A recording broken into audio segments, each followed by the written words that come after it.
is a barbell back squat.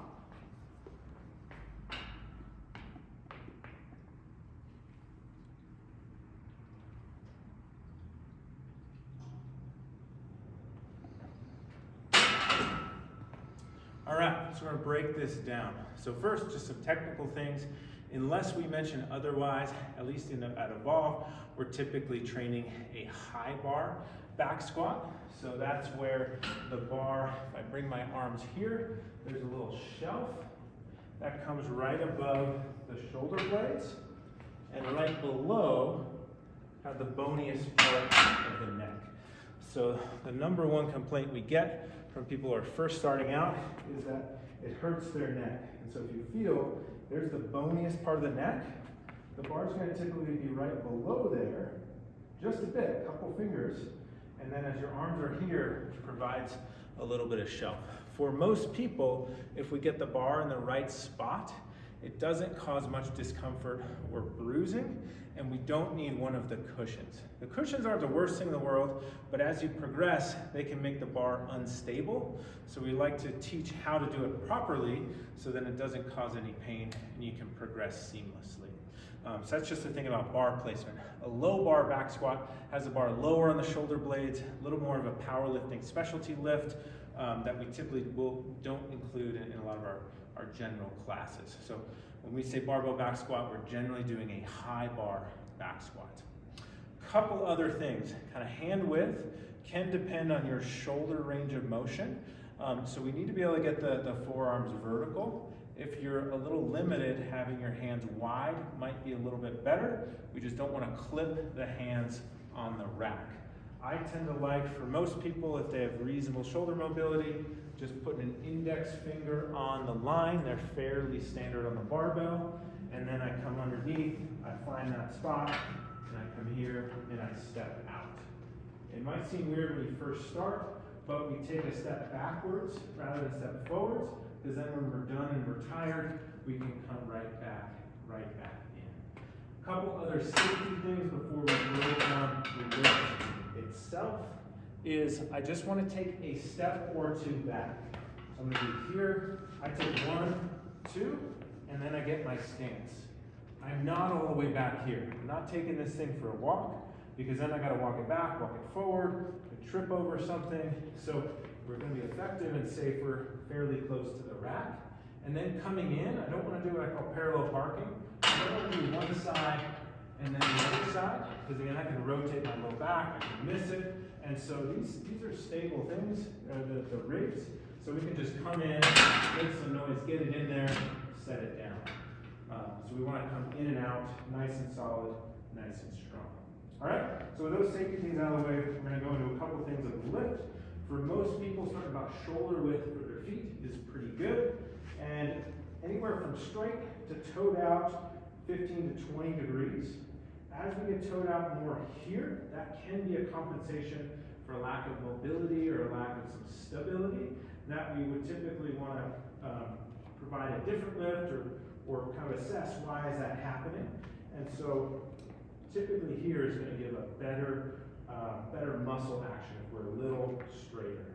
From there, I'm going to make sure I'm not arching my back, so I get a neutral core. We have other videos on that.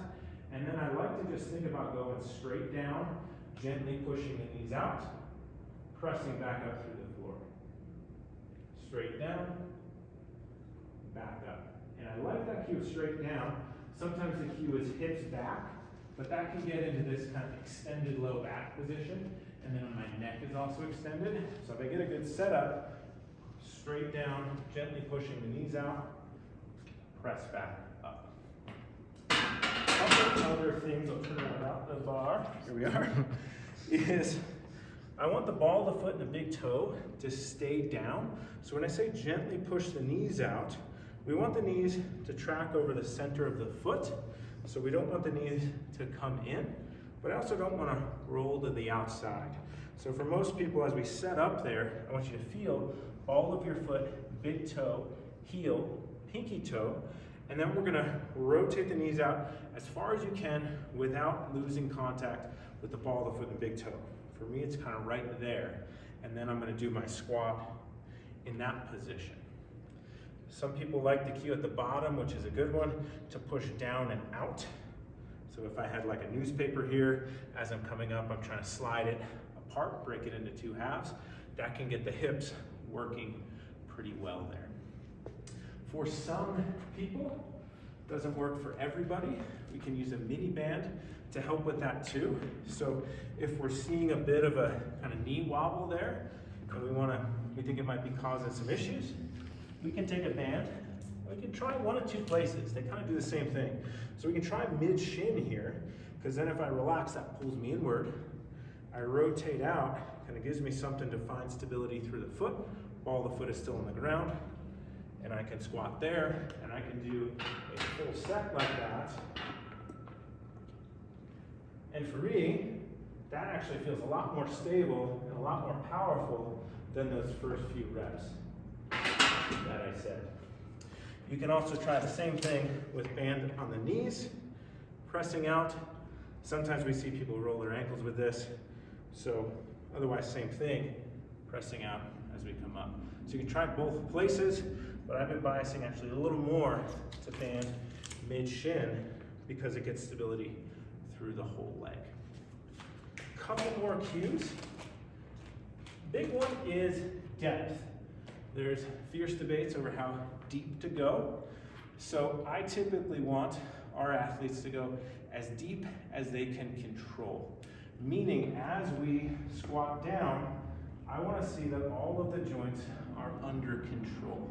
So if we drop too low and then we lose control of the knee, we might bump it a touch higher until that requisite control is restored. So it doesn't mean we squat higher forever, but we want to just squat through a range that we can control. A big one, again, fiercely debated, is what's happening at the low back. But I also look at range of motion and control. So if I'm squatting down at a certain point, for me it's going to be right about here, my low back will start to round and then has to extend as I come up. There's some high level, often Olympic level athletes that get some of that. That's not the purpose of this discussion. This is more for general folks for health and fitness. We tend to find they do better when their low back has minimal movement in the squat. And we typically see that lumbar rounding occur if there's a lack of mobility, flexibility of the hips, or if there's lack of stability, meaning that they don't have stabilization from the hips. So if we're seeing in the back squat, see if I can do with the bar, kind of this rounding, 2 things we would do. First, I just cue the athlete to slow it down, go real slow, and see if they can feel when that starts to collapse. And then the cue is only go to right above the collapse, pause, press back up.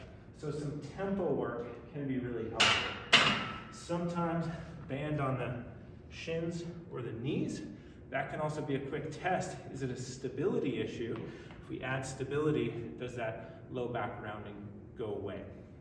If it does not, and we're still seeing that low back rounding, particularly if it's painful, 2 more things to try. One would be just elevating the heels. So you can take some change plates or some wedges if you have them. I'm now elevated. I'm going to find where I like my feet for that, and then I can come on the bar, get the heels here, a little tilted there, so my heels are up, and I'm going to squat. You might be able to tell even on the video, just that lift, my torso is a lot more vertical. This is going to buy us more quadricep work, but it's also going to keep me more upright. So if folks have a limitation at the ankle, or maybe you're just learning the squat, it can be helpful maybe to stay a little bit more vertical. If all of those things don't take away that rounding of the low back at the bottom, then I'll typically just find the height at which the rounding does not occur and find an appropriate box there, just as a bit of a target. And you can modify the box with plates, different things to find the perfect height for you. But now I'm going to come back, find that box, a little too far from the rack, but we'll do it. And now I have a target where I can just gently tap, press back up. That gives the brain something else to focus on that's external and can just help. So low back rounding, or really any other kind of squat technique issue they can't quite figure out, sometimes we'll just try having a target behind, and often it cleans up a lot of things and it does not compromise the lift. So none of these things, band on the knees, tempo, box, even a small heel lift, really compromise the lift. So if they work for you, there's no reason you can't do your whole workout like that. So we could go on for hours about the squat, but those are some of the biggest things we think about. We think about safety out of the rack, arm and hand position, foot position, stability, and depth.